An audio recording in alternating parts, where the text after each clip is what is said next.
Nação bebedora de mobil velho, veja se não está começando mais um Motorama Vlog, dessa vez um pouco diferentão, né? Que cenário é esse, né? Que cenário é esse? Ainda estamos no isolamento, cada um nas suas casas, mas nesse caso hoje, depois de 30 dias sem se ver, basicamente, né? A gente resolveu se encontrar aqui, estamos na casa da minha mãe, tranquilo, viemos fazer uma lavagem nas motos, vocês podem perceber que elas estão nos trinks, brilhando, e esse episódio vai ser para falar justamente de Royal Enfield, né? Vocês viram aí o título da matéria, que tá meio polêmico. E vamos falar também especificamente dessas duas que já tá há um tempinho com a gente, um pouco mais de um mês.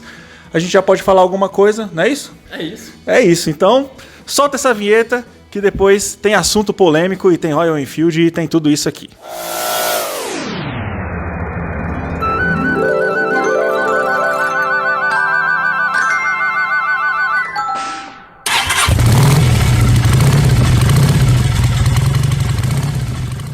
Então é isso, como vocês estão vendo, estamos aqui com as duas motocas limpíssimas, impecáveis, porque hoje foi a primeira vez que a gente usou a nossa nova máquina da Karcher HD 555 Prof, que nos ajudou nessa tarefa de lavar a moto. Com ela a gente pôde jogar água, jogar o sabão, ensaboar e depois jogar mais uma vez um jato de água com um leque maior, com uma certa distância da moto, para poder deixar as motos assim, ó, como vocês estão vendo, lindíssimas. Então, conforme a gente for conversando com vocês sobre essas motos, vocês vão ver também a gente com a mão na massa, lavando elas, usando a Karcher HD Prof 555. Vai ser bem legal. Então beleza, assunto polêmico, né? A gente vai falar tanto da marca Royal Enfield, essa operação que já está aqui no Brasil já perdurando por quase 3 anos, né? Desde 2017 que chegou a marca aqui. Eu lembro que foi no meio do ano, lá por abril mesmo, um pouco antes do meio do ano, que teve o convite em 2017, onde a gente pela primeira vez viu as Classic 500, a primeira Continental GT de um cilindro. Então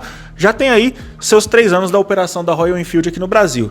E essa operação veio, cara, trazendo muito sucesso, claro, né? Se alastrando aí, são muitas concessionárias, já são acho que 8 que estão abertas, né, atualmente, 8 concessionárias.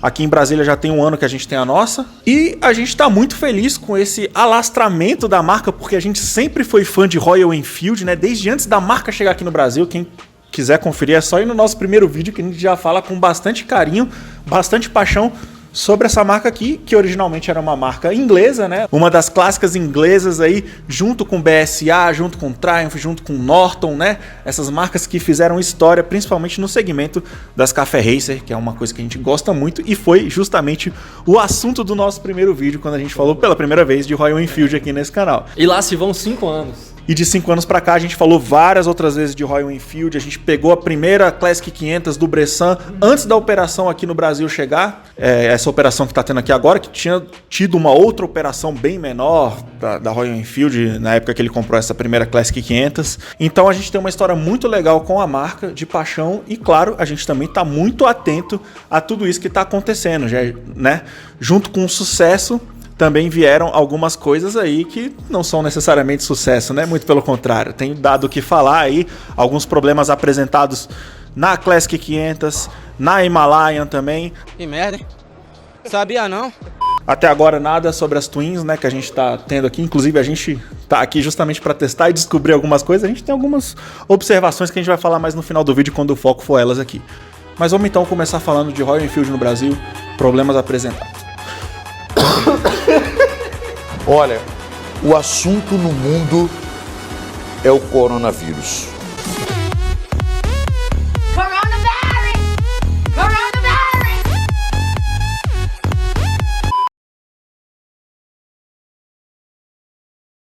Eu acho que o que acontece aqui, quer dizer, acontece muita coisa aqui, mas uma delas é que a gente tá falando de uma marca que é muito antiga. Royal Enfield, se eu não me engano, vem de 1901. E ao contrário de várias outras marcas que são tão antigas quanto, ou quase tão, né? Ela não fechou em momento algum. Porque você citou algumas aí que são inglesas também. A Royal Enfield começou na Inglaterra, já não é inglesa há muito tempo. Tem muitas décadas que ela é uma marca indiana.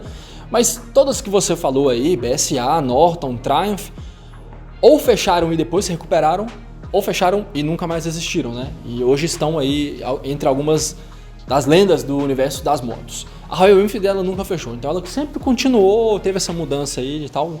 Não quero estender muito nessa história. O ponto em que eu quero chegar, Guigão, é que até então, durante a maior parte desse tempo, para não dizer esse tempo todo aí, esse mais de século de história, os caras estavam dedicados ali praticamente há um mercado só, que é o mercado indiano, que não tem como a gente desconsiderar, porque a Índia é um país enorme, tem moto pra caramba lá, é um dos meios principais de locomoção que o pessoal usa lá. E se for para falar de Royal Enfield, por ano os caras fabricam aí nada menos do que 1 milhão de motos. Então é moto pra caramba e é um mercado que eles já dominam há muito tempo, pelo simples fato de ser a casa deles. Só que até então eles estavam só lá, concentrados só na Índia. E de repente eles decidiram conquistar novos países e aí veio vários países da Europa, o mercado norte-americano, o Brasilzão, que é onde nós estamos, e alguns outros países, eu não vou falar todos. E aí a gente tem aqui agora essas novas Royal Enfield 650. Aí sim, aí é o ponto que a gente queria chegar. Nesse vídeo a gente vai falar sobre todos os modelos, vamos citar os problemas e tudo mais. Mas o ponto em que a gente quer chegar é que aqui em 2020 os caras se mexeram, fizeram a primeira moto com motor bicilíndrico desde 1971, que eles não faziam uma motona com cilindro duplo. Desde então estavam só com o meu no cilindro mesmo, 500 cilindradas, aquele tuk-tukzão que vibra o tuk-tukzão, até mesmo com o Himalayan, que foi lançado aí já tem algum tempo, mas foi mais recente. E já para conquistar os novos países, né? Himalaia já veio já com essa pretensão, né? Isso, já pensando em outros países, em outros públicos, né? Fazendo um tipo de moto que até então eles não faziam. Mas aqui é a clara expressão de um mercado que tem que ser desbravado e essa é a aposta da montadora para conquistar esses mercados, né? Se até então eles não haviam conquistado esses mercados com as monocilíndricas 535 ou com a Himalayan, eles acham que aqui com essas motos 650 eles têm uma carta na manga a mais para conquistar outros países, Estados Unidos, Brasil. E aí, será que é isso que está acontecendo? É isso que nós estamos tentando descobrir aqui. E é por causa disso que a gente está andando com duas aí já tem um tempo. É pouco tempo, na verdade, pouco mais de um mês. E é claro que junto com a conquista dos outros países, parece que a gente está jogando War aqui, né? Estamos conquistando novos territórios. Mas é isso, é mais ou menos isso, só que no mercado de motos. É claro que tentando alcançar outros países, desenvolvendo outros produtos, essa é uma caminhada difícil, toda montadora sabe, não é tão fácil quanto parece. E é claro que com algum sucesso vem alguns problemas também, e é principalmente sobre eles que a gente quer falar aqui.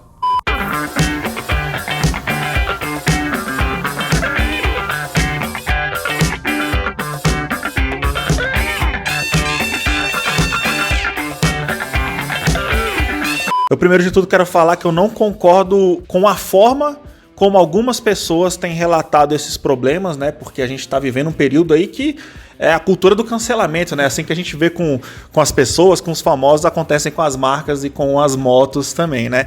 Então existem sim problemas, a gente quer falar deles, as pessoas cobram a nossa posição e o que a gente acha desses problemas.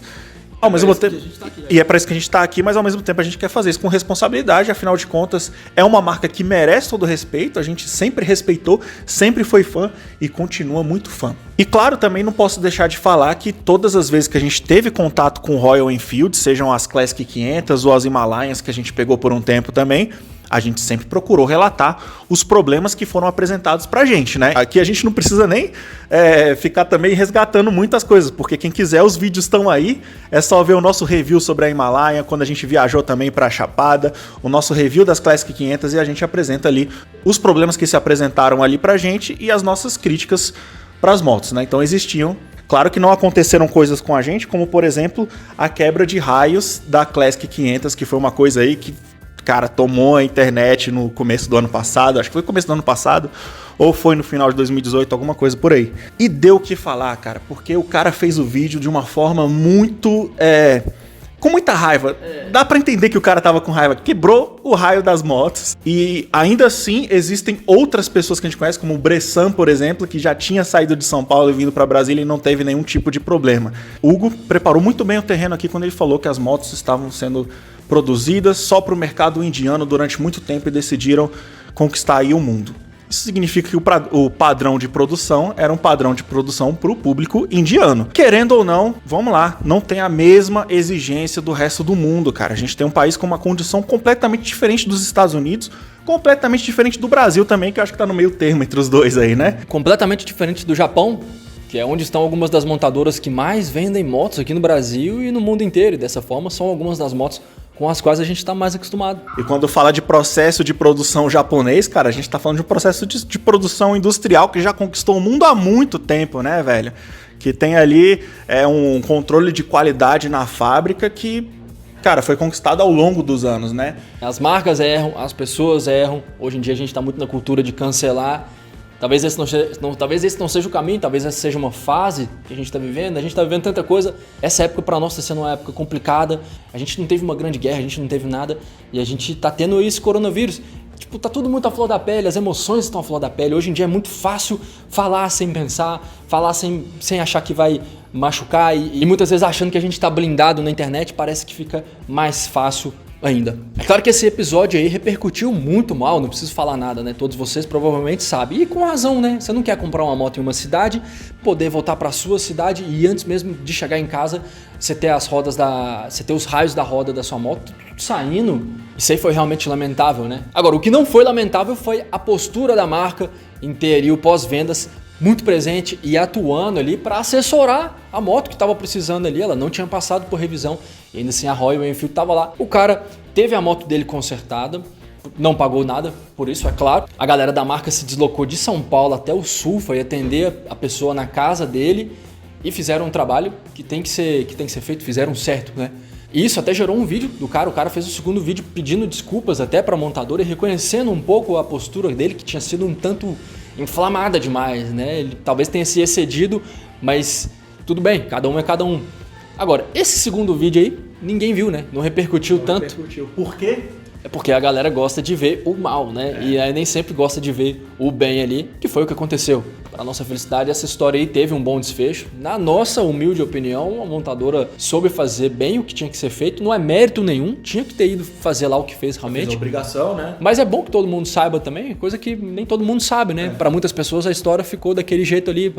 Pode ter pessoas que entenderam que o cara ficou com a moto lá estragada e não foi nada disso que aconteceu. Exatamente. E aí a gente está aqui justamente não para esconder esse erro e esse problema que aconteceu, mas para mostrar que ele aconteceu e teve uma posição da montadora que foi no intuito de reparar esse dano e que não repercutiu tanto quanto o vídeo da desgraça, né? O vídeo da coisa toda do que a gente estava falando aqui, da cultura do cancelamento, que a galera quer mesmo falar mal do que tiver que falar. É isso que... Cara, é isso que move a internet em muitos âmbitos, né, velho? É um pouco triste isso. É uma realidade da internet, tudo isso, né? Esse tipo de comportamento. E eu acho que acabou pegando a Royal Enfield, que está chegando aí no Brasil com tudo, chegou nos Estados Unidos e se alastrando, e claro, com esses problemas para ser resolvidos. Então, para deixar claro mais uma vez, um problema de produção que a marca precisa estar atenta. Enfim, outro problema que tem rolado são com relação às Himalayas, né? A galera tem falado muito sobre diferentes problemas em relação à descompressão do motor, né? Vazamento de óleo que gera uma certa descompressão.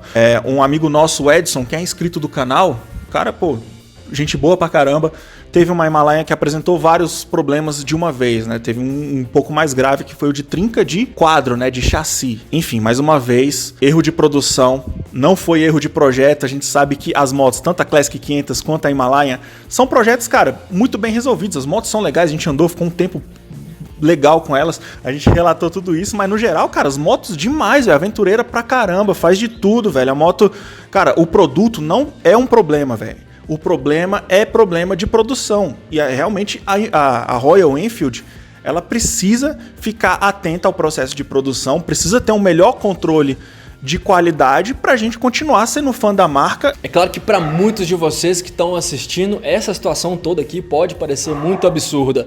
Véi, quem são esses dois caras? Quem eles acham que são?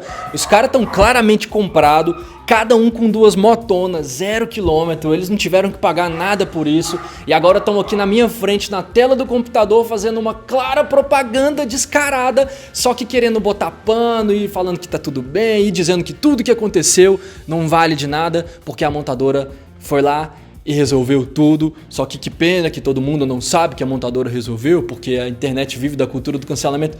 Tudo bem, você pode muito bem estar achando isso, eu não te culpo, realmente é o que está aparecendo, mas sei lá, cada um acredita no que quiser.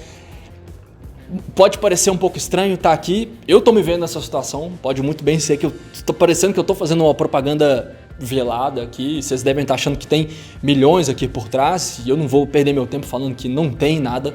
E o que tem aqui então, afinal de contas? Esse projeto aqui partiu de nós, isso é legal falar, talvez vocês não saibam, mas quando a gente viu essas motos chegarem no Salão Duas Rodas ano passado, a gente realmente gostou muito do que a gente viu.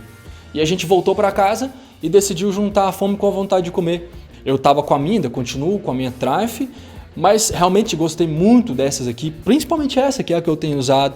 Falei, cara, por que não? A gente faz um trabalho, já tem muito tempo de caminhada, a gente realmente gosta e admira a marca, gostamos muito desse produto e quem sabe a gente não tenta lançar um projeto para eles, solicitando que essas motos fiquem com a gente por um longo prazo, para que a gente possa mostrar para todos vocês que acompanham a gente e para todo mundo que quiser conhecer um pouco mais essas motos e as pessoas que ainda não conhecem o nosso trabalho, mas que vão conhecer ao longo dos anos.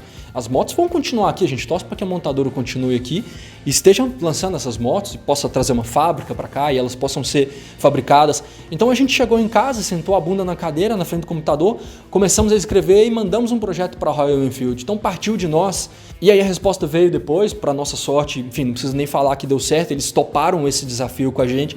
Para eles, de alguma maneira, pareceu ser vantajoso que os dois caras do Motorama tenham cada um uma moto e a gente vai passar um ano com essas motos aqui. Bom, tudo bem. E o que a gente precisa fazer para eles em contrapartida de ter essas duas motos aqui? Só ficar postando fotinha no Instagram, mostrando elas e o lifestyle, postar aquelas fotos bonitas, né? Stories com a moto, lavando elas. Não, a experiência tem que ir muito além disso aí. Não, a gente ofereceu para eles de verdade o nosso feedback real e sincero. A gente deixou claro desde o primeiro momento. Se fosse só para falar das coisas boas, que acredite em mim, tem muitas coisas boas aqui que elas oferecem, isso a gente está sentindo muito.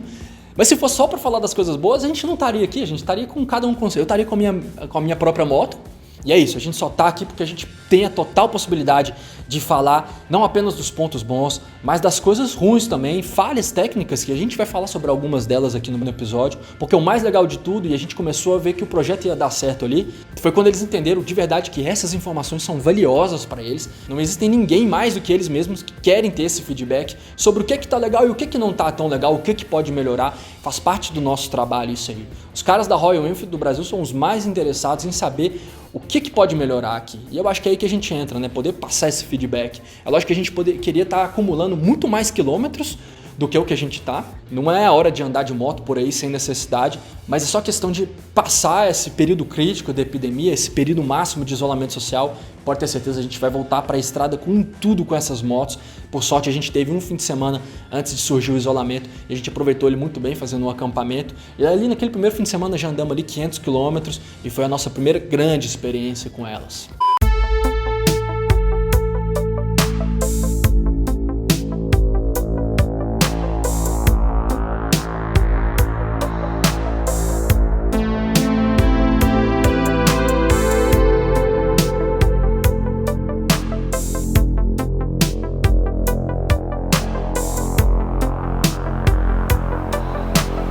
Então, eu queria aproveitar então para dividir em 3 categorias aqui o que a gente fala da marca no geral, né, da Royal Enfield no Brasil, seja nos Estados Unidos, enfim, porque basicamente é a mesma operação, né, da mesma forma que ela tem funcionado aqui, né, fabricação na Índia e motos sendo trazidas para cá, semi-montadas e terminando de serem ativadas aqui, né, nas próprias concessionárias, é a mesma coisa que acontece nos Estados Unidos. Então, queria dividir em 3 coisas. 1, marca, 2, produto e 3, processo de produção. É claro que existem outras variáveis, mas acho que essas são as que mais são relevantes para esse assunto todo e esse vídeo que a gente está fazendo aqui. Então vamos lá. Marca, para mim, está muito bem resolvida. O que a Royal Enfield faz em relação à marca? Tem uma presença muito legal, um apelo de marca muito massa, principalmente na cena de customização. Tem aí o projeto do Built Train Race, que é esse que a Bruna, né, lá de Curitiba, tem participado, a brasileira, junto com as outras pilotas e construtoras, né, de motos norte-americanas, né, isso aí engloba estadunidense e canadense também. Mas enfim, é um projeto muito legal, onde elas pegaram as motos, customizaram para entrar no circuito de flat track, então isso é uma parada muito legal que a Royal Enfield está fazendo. O próprio apelo de customização por todas as partes do mundo aí, tipo, deixando as motos na mão de customizadores para fazer trabalhos muito legais. O próprio apelo de marca mesmo, de merchandising, né, de roupas, acessórios, capacetes, jaquetas, os vídeos que tem nos canais deles lá com um apelo de lifestyle bem legal. Isso tudo é muito legal da Royal Enfield, pra mim é a parte mais legal. No próprio canal oficial da Royal Enfield, né, o canal internacional da marca, tem ali vídeos com dicas de manutenção das motos. E, cara, isso é uma coisa que a gente não tem visto nas outras marcas, né? Então eles estão bem pra frentex nisso daí. Nossa. E é por isso que a galera comprou a marca, né? Tem uma legião de fãs fãs aí que pegam, faz os Royal Riders, tem os passeios e tudo, porque a marca traz esse apelo de marca. É claro que assim como qualquer outra marca, a Royal Enfield também sofre de um mal que é aqueles fãs xiitas, né? Tem a galera chata pra caramba. Que não vê os defeitos, né? Ou melhor, que vê os defeitos, mas prefere tampar os olhos, enfim. Galera, essa postura, cara, eu vou falar assim, é que sou eu, tá ligado? Às vezes você pode até discordar. Mas, velho, não existe nada pior do que aquilo. Você enxergar que só aquela ali, só a sua verdade é a verdade absoluta e que todo o resto não existe. Cara, nunca vá por esse caminho, não é o caminho legal. Você vai estar fazendo o cancelamento de tudo. Isso vai para os outros âmbitos da vida. Isso vale não apenas para moto, mas para os outros âmbitos da vida também. Mas enfim, aqui é um canal de moto, a gente não precisa se comprometer mais aqui em outras coisas, tanto que a gente já está se comprometendo com esse vídeo, né? Mas assim, eu falei que tinham 3 parâmetros, né? Então beleza, falei o de marca. O outro, de produto. O de produto também é bem resolvido para mim.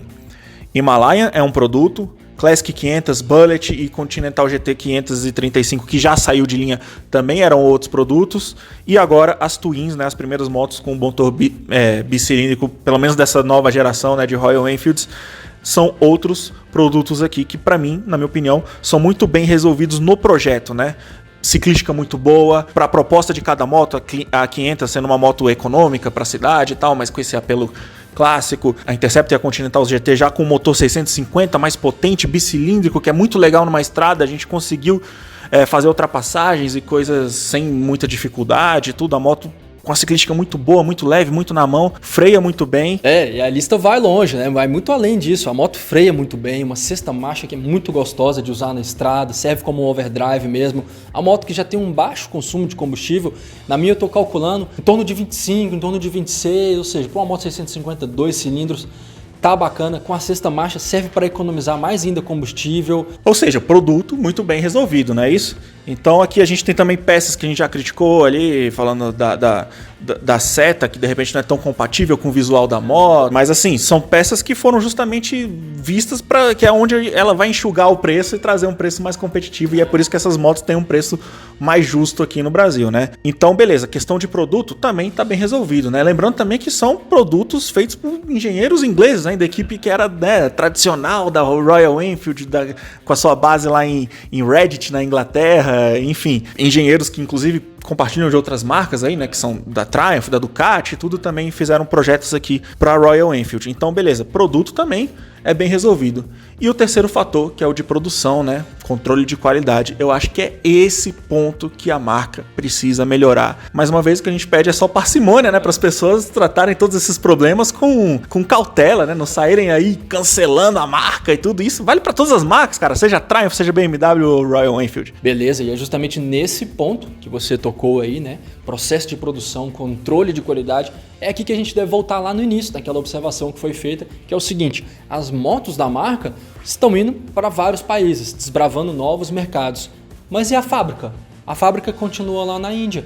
Então, ou seja, as motos estão se alastrando por aí, mas a produção continua seguindo aquele mesmo padrão indiano. Cara, não precisa falar, é um padrão diferente do resto do mundo. Tem gerado erros, cara. Tem gerado erros. Não preciso dizer aqui que pro padrão dos indianos, uma moto 650 é uma moto muito grande, é alta cilindrada lá. Aqui pra nós a gente chama de média cilindrada, porque tudo bem, não é uma baixa cilindrada, mas a gente tem coisas muito maiores aí, motores de até 2.3, 2.300... Rocket 3. Enfim, 2.0 exato, a nova Rocket 3, 2.5.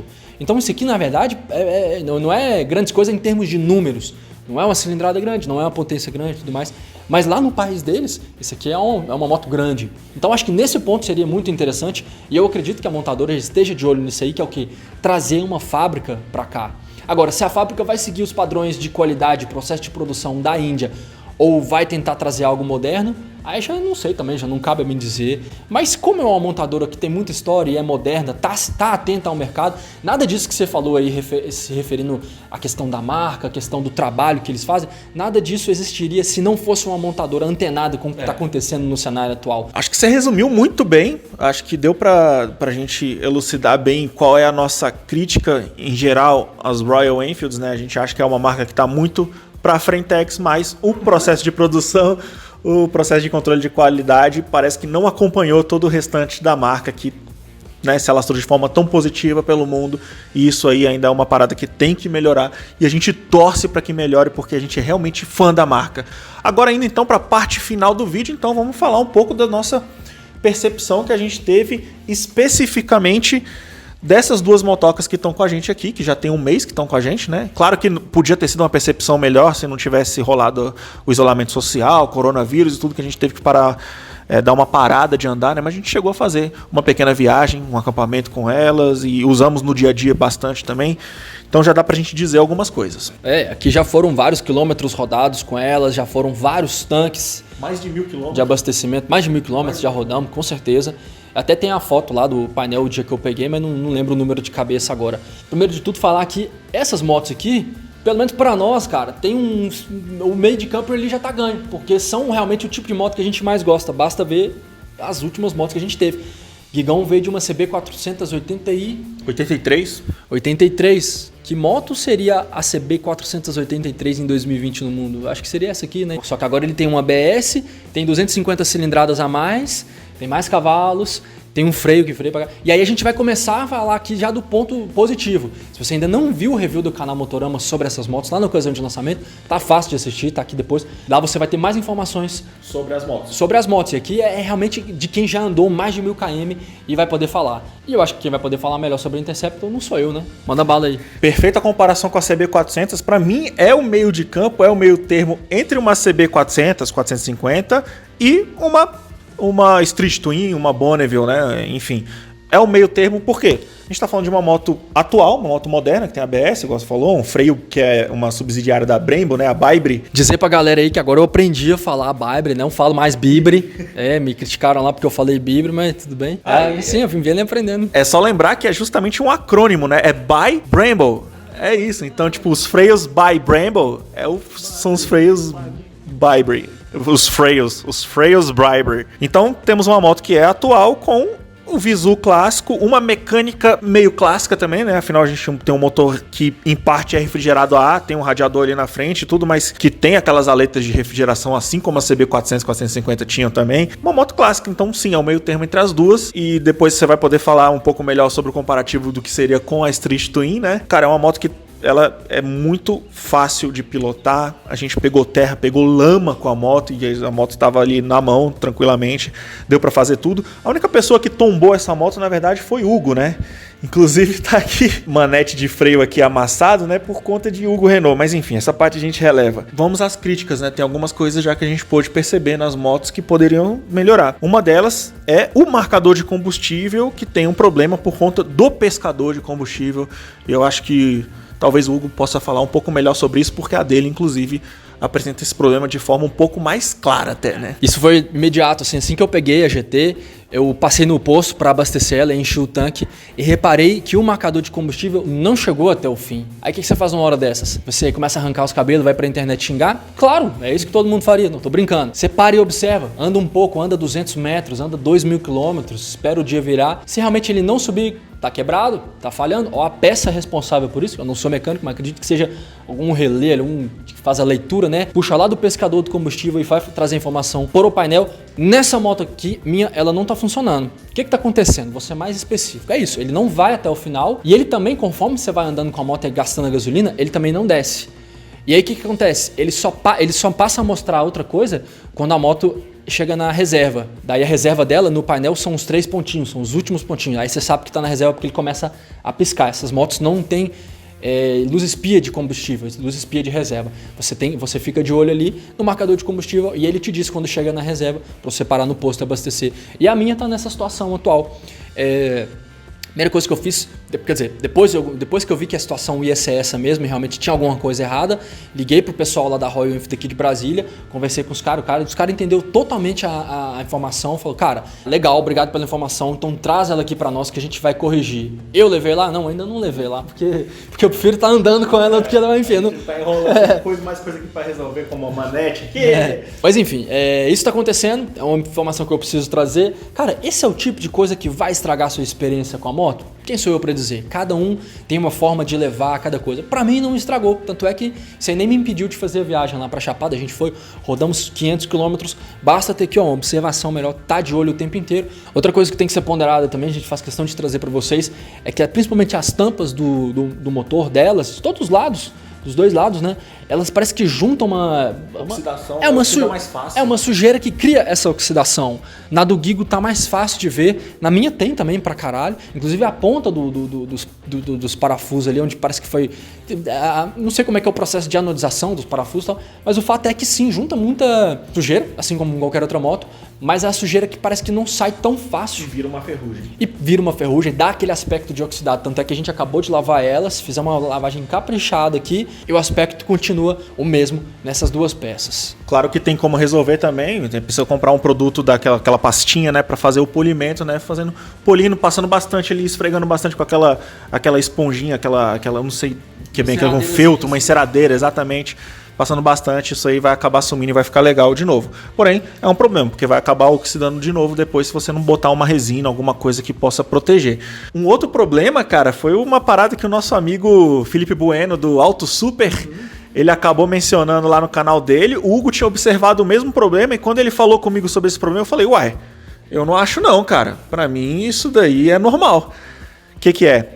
Curso do acelerador, né? O cabo de acelerador parece ser muito longo, então o curso fica muito longo também. O acelerador parece que você tem que girar a mão até ficar numa posição meio desconfortável para acelerar até o final do curso, né?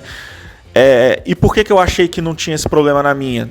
Na hora que eu subi na dele e ele subiu na minha, a gente entendeu a resposta na mesma hora, né? É simplesmente uma questão de posição do guidão, posição do corpo. Então, como a gente tem um guidão clipão, como a gente tem um guidão clip-on de Cafe Racer aqui na Continental GT, acaba que o punho fica numa posição muito mais forçada e na hora que a gente chega no final do curso mesmo, acaba incomodando. Mas é muito mais por uma posição da moto. E aqui na Interceptor, como a gente tem um guidão mais alto, uma posição mais confortável, acaba que esse curso não incomoda tanto, ele fica mais natural aqui, ó, né? Então, mas é algo que vale a pena levar em consideração aqui, né? É um curso bem maior do que o normal de outras motos, né?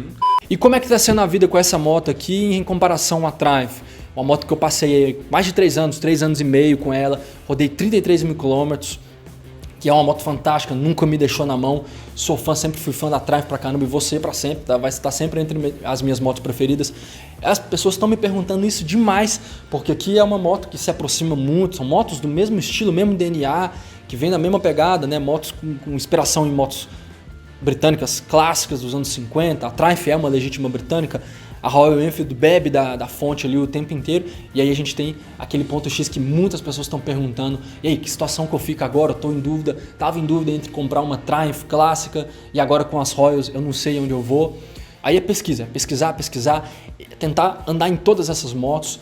O que eu posso dizer é que, cara, qual que é a melhor pra mim? Qual que eu tô gostando? Eu não saberia dizer, velho, não sei, porque todas elas eu gosto demais, eu tô gostando muito dessa moto. Você tá de lua de mel com ela? Eu tô em lua de mel da mesma forma como eu tava com a Triumph e tô ainda, porque é uma lua de mel eterna e é o que tudo indica pelo tudo que eu tô observando. Essa aqui também vai ser uma lua de mel eterna, que nada é eterno, mas vai durar muito tempo e eu pude descobrir isso quando eu fui andar nela lá em janeiro e assim que eu montei nela, deixei o segundo dia de teste para fazer isso, eu montei nela e falei, cara, essa aqui já passou a ser uma das minhas motos preferidas só pela posição, só pelo desenho da vista de cima. Já passou a ser uma das minhas motos preferidas e tem sido assim e vai ficar assim por muito tempo. E o mais legal de tudo, ela é bem mais acessível, uma Triumph ela é sempre mais cara, porque é um produto que tem um nível de acabamento muito melhor, geralmente vai custar ali 20, 30% a mais do preço. Se você for para o mercado de seminova, aí o preço vai se equivaler mais, pega uma Triumph de uns anos anteriores.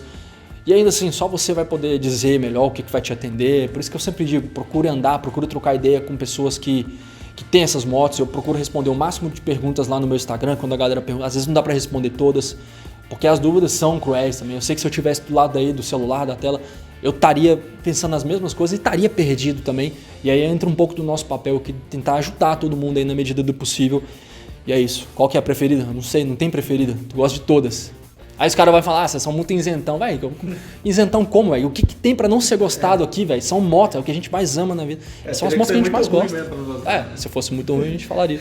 Bom, então só para finalizar aqui uma última crítica, né, pra gente fazer aqui das motos, a gente tem que lembrar que são motos, cara, muito bem desenhadas, aqui aquele design clássico, modern classic inglesa, né, tem gente até que fala, pô, na verdade a Interceptor é uma cópia da Bonneville, né, ela é muito parecida com a Bonneville, mas, cara, vê como é que era a Interceptor antiga, vê como é que eram as inglesas antigas, eram todas parecidas, cara, então assim, a Bonneville é uma releitura.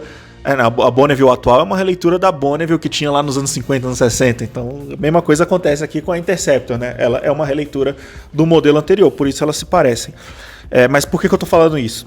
Muito bem desenhada, muito bem resolvida. As duas motos têm, cara, um design lindo, né, velho? Pra quem gosta de Modern Classic, de clássica, a gente fica de balduco com elas aqui. Agora, o lance é um design tão legal, velho, com algumas peças que, beleza, a gente entende que foram colocadas aí justamente para enxugar o preço, né, para ficar mais acessível, mas não poderia ter um formato um pouquinho diferente para combinar mais com a moto? Isso a gente está falando tanto das setas, que o Hugo já tinha mencionado no review da moto lá no Rio de Janeiro, quanto os manicotos, cara. Esses manicotos aqui me deixam um pouquinho tristes, cara. Eles funcionam muito bem, são bem...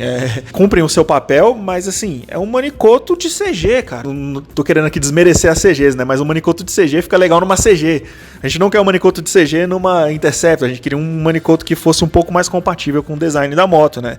Um pouco mais bem acabado, basicamente. Não é isso? É isso. É isso mesmo. A gente se despede por aqui. Esse vídeo ficou gigante, mas a gente precisava fazer ele. Escreva seus comentários aí pra nós. Essa conversa não vai acabar aqui, ela vai continuar com vocês aí pelos comentários. Lá vem pedrada, meu Deus do céu. Se prepara, que aí vem. Vamos tentar maneirar na dose de hater aí, porque enfim, ninguém tá muito bem esses dias. Não é legal ficar recebendo comentário de hate gratuito assim a troco de nada, né? Você acabou de pedir pra botar em hate, foi isso que você fez, né? Né? Galera, vamos procurar ficar seguro aí. Eu sei que não é fácil pra todo mundo ficar em casa, pra algumas pessoas não é possível ficar em casa, simplesmente não existe essa hipótese, mas vamos tentar. Pra quem é, fica, né? Pra quem é, fica. Lave suas mãos, mantenha-se seguro, cuide de seus avós e até semana que vem em mais vídeos irados do maravilhoso mundo das duas rodas. Um abraço.